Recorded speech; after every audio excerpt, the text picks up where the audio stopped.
Gostaria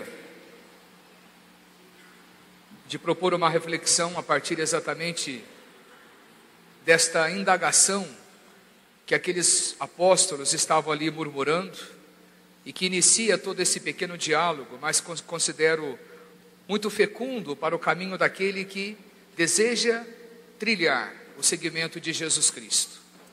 Ou seja, cada um de nós dentro das nossas possibilidades. É interessante porque eles partem de um questionamento, que as palavras de Jesus são muito duras. E isso nos leva a tentar passear um pouco por alguns dos ensinamentos de Jesus, que de fato, para a nossa condição humana, são duras demais. Sobretudo quando ele nos provoca no quesito do amor, da compaixão, do perdão, da justiça, da fraternidade, da prática coerente de uma religião.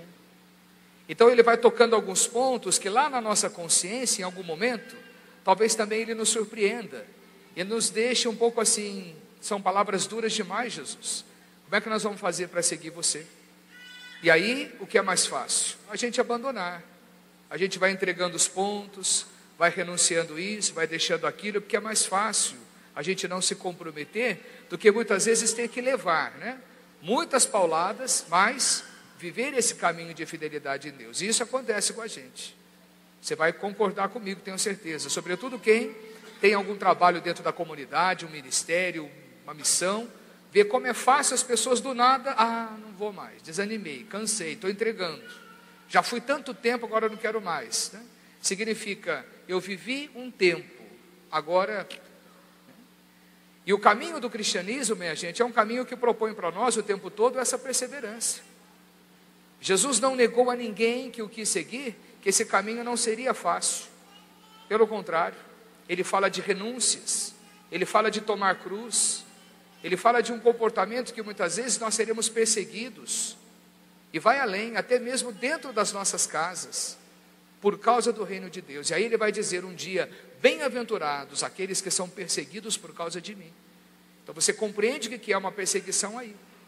Quando você é incomodado no seu jeito de ser cristão, por pessoas que às vezes estão tão perto de você, mas que ironizam o seu jeito de ser cristão, fazem piadas, é uma pequena forma, não vamos nem olhar para isso, porque isso é tão pequeno para a gente se preocupar. Vamos olhar para aquilo que é muito mais sério. Quando a gente entra numa sociedade que hoje proclama aos quatro cantos uma cristofobia, uma eclesiofobia, ou seja, tudo aquilo que vem da igreja, tudo aquilo que vem de Cristo, nos causa um certo nojo. Há uma grande camada na sociedade assim, confrontando, porque conhece que diante da lei de Deus, já que eu não posso fazer nada, o melhor é eu, de certa forma, destruir a moral desta lei, deste Deus ou desta igreja. Então Jesus fala exatamente num conceito de dizer, ou nós tomamos a nossa religião e a levamos por um caminho certo, por aquilo que Deus espera de nós, ou a gente precisa parar de viver uma religião hipócrita. Isso no contexto dele, mas que se atualiza nos dias de hoje. Então você volta nessa questão. Jesus, a sua palavra é dura demais. Mas o interessante de Jesus é que ele não está ali fazendo uma propaganda da sua presença. Ele não está fazendo uma propaganda do reino de Deus. Dizia em alguma das missas que rezei, ele não está ali enchendo o Instagram dele ou o Facebook de amiguinhos para ele poder mostrar para todo mundo, olha quantos seguidores eu tenho. Não. Até porque alguns estão indo embora, ele ainda vai provocar aqueles que estão ali bem pertinho dele. E vocês? Vocês não querem ir embora também? No momento em que às vezes a gente acha que tem que ficar aqui pedindo, clamando, desesperadamente para alguém vir para a igreja, não. O seguimento de Jesus Cristo tem que ser esse. Estou aqui porque quero. Estou aqui porque tenho a liberdade de seguir Jesus. Estou aqui porque com Ele eu encontro uma alegria que me satisfaz. Que não é uma alegria mundana. É uma alegria que me propõe o tempo todo o pé no chão, coração no céu e um seguimento radical. Cristo, se não radicalizar a minha atitude, Ele jamais vai fazer parte da minha vida. Eu posso achar que sou cristão, mas Ele não faz parte da minha vida enquanto Ele não radicalizar as minhas atitudes. Cristo tem que nos impactar, tem que provocar essa verdadeira revolução em nós, aquilo que nós chamamos de uma revolução Jesus em mim. As suas palavras, as suas atitudes me provocam o tempo todo. E o tempo todo eu preciso estar atento se eu estou trilhando o caminho que Ele quer de mim. Porque o caminho de Jesus, minha gente, não é um caminho que eu vou fazer à noite na missa. Ser cristão aqui dentro é moleza, até eu sou. Ser cristão é quando terminamos a missa e a missa vai dizer, agora faça acontecer lá fora. Amanhã, segunda-feira, e terça, e quarta, e quinta, e sexta, e sempre. De manhã, de tarde, de noite, com pessoas perto ou sem pessoas perto, sozinho no seu anonimato, é ali que você tem que dizer para você mesmo, o quanto eu estou sendo cristão. Então sim, Senhor, as suas palavras são duras demais. Porque quantas vezes eu me pego nas minhas incoerências. Quando as pessoas estão esperando de mim uma atitude cristã, eu sou o primeiro a não dar essa atitude. Tenho dificuldade de amar, tenho dificuldade de perdoar, tenho dificuldade de compreender o diferente, tenho dificuldade de aceitar aquele que me incomoda, tenho dificuldade de ir ao encontro daqueles que mais necessitam, porque a minha vida do lado de cá é mais cômoda. E é isso que Jesus nos provoca. Quando Ele vai lá visitar, né, aqueles pecadores, entra na casa daquele, daquele outro, é criticado pelos seus. Como pode? O tal do Messias está lá almoçando, jantando na casa daquele pecador. Ele sabe quem é aquela mulher que está limpando o pé dele? Aquela mulher é uma prostituta, é uma vagabunda. Pois é. E o Filho do Homem está ali. O Filho do Homem está ali não para fazer sensacionalismo. Porque se Deus não fizer isso para nós, em que Deus nós vamos confiar? Eu não queria um Messias também que viesse com toda a pompa, como se fosse um reizinho, e que eu tivesse que ser submisso a ele. Do que eu entendo de Messias, eu sou muito feliz com esse que veio. É esse que eu queria, é esse que eu esperava, e que me surpreende todos os dias pelas suas atitudes. Então é bonito o questionamento que Josué vai fazer à sua comunidade. Você pode escolher quem você quer servir. Os nossos pais serviram aqueles deuses da Mesopotâmia, os outros serviram os deuses amorreus, mas eu e minha casa serviremos ao Senhor. Ou seja, Josué nos leva à primeira aliança que você fez no dia do seu casamento. Você prometeu a você, ao seu cônjuge e, acima de tudo, a Deus, que você iria viver na alegria e na tristeza, um caminho de fidelidade para sempre.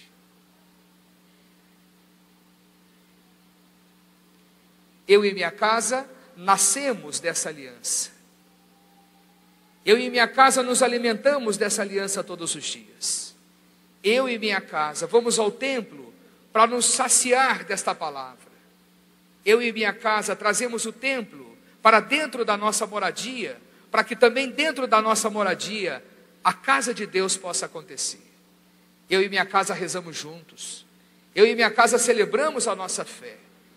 Eu e minha casa temos dificuldades, temos durezas, temos pecados, mas eu e minha casa servimos ao Senhor. Então o primeiro desafio é esse. A quem você quer servir? Vamos encontrar muitas vezes realidades tão humanas, tão cruas, que infelizmente aquela proposta feita aqui não deu. A igreja também vai compreender, na sua misericórdia, que algumas atitudes são insustentáveis. Mas aquela aliança feita não será jamais desmanchada. O desejo proclamado dentro do coração não deixará de existir. Se alguém falhou nesta aliança, esse é o problema dele. Deus não falha. De repente, eu sonhei tanto que a minha família vivesse essa experiência de Deus. Mas quantas vezes sou eu aqui sozinho? Queria tanto que fulano de tal, que aquele, que aquela também estivesse aqui.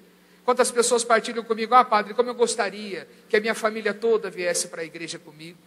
Eu sempre digo, minha filha, às vezes Deus escolhe um na casa para ser o sustento dela. Continue fazendo a sua parte. Não será em vão. Ainda que humanamente dizendo pareça impossível você converter aquela pessoa da sua casa, não se preocupe, faça a sua parte. Vá rezando. Oração não faz mal para ninguém. E quem sabe o milagre vai acontecendo. Se não nesta vida, o milagre pode acontecer até o último momento. Então é essa experiência que Josué nos propõe. Vamos servir a Deus, toda a nossa família. E aí você compreende também a linguagem de Paulo, quando ele escreve de uma forma muito prática na relação conjugal, né? Paulo era uma pessoa machista, por isso que ele vai dizer naquele contexto mesmo, né, de Jerusalém, que a mulher tem que ser submissa ao seu marido, etc. e tal. E às vezes a gente acha interessante essa lógica, né, aqui e acolá, mas a leitura vai um pouco mais a fundo. Ele quer nos levar a compreender que esse mistério é tão bonito e é tão profundo, que nós só vamos compreender o mistério do amor de um homem para com uma mulher, no mesmo sentimento de Cristo para com a sua igreja. E aí ele vai usar essa expressão: sejam solícitos. O amor que nós podemos manifestar ao outro, e o amor mais bonito que nós podemos manifestar, em primeiro lugar, tem que ser aqueles que são da minha casa. Quando você tem consciência de que você está amando mais os que são de fora do que do lado de dentro, tenha certeza que você está rompendo uma aliança muito séria com Deus. E você vai pagar por isso. A Bíblia dá muitos ensinamentos sobre isso. Infelizes aqueles que destratam o pai e a mãe, aquele que não honra. Pais honrem os filhos, filhos honrem os pais. Porque o amor é esse desafio. Se eu não entender o amor a partir dessa lógica, minha gente, o amor de Shakespeare é bonito, mas é para a sessão da tarde. E sessão da tarde a gente não tem tempo de ficar assistindo, não. O amor, que passa pelo coração de Deus, é um amor que tudo suporta, que tudo espera, que tudo crê, que não se ensoberbece, que não tem vaidade, que não fica perdendo tempo com nada. É um amor que se deixa ser perdoado, ser encontrado, ser reconstruído. É um amor que se doa. Não é um amor egoísta, não é um amor que quer chamar a atenção para si, não é um amor que está no clã do erotismo. É um amor muito mais bonito do que isso. É um amor que se completa. Eu sou tão capaz de amar o meu esposo e a minha esposa quanto sou capaz de amar a mim. Paulo acabou de dizer isso. Você deve amar a sua esposa como você se ama. Então tudo aquilo que você está vivendo dentro da sua vida comum de família é o que você está dizendo para Deus. E Deus não aceita o seu amor se você não traduzir esse amor na sua vida comum. Não adianta ficar aqui horas adorando o Senhor.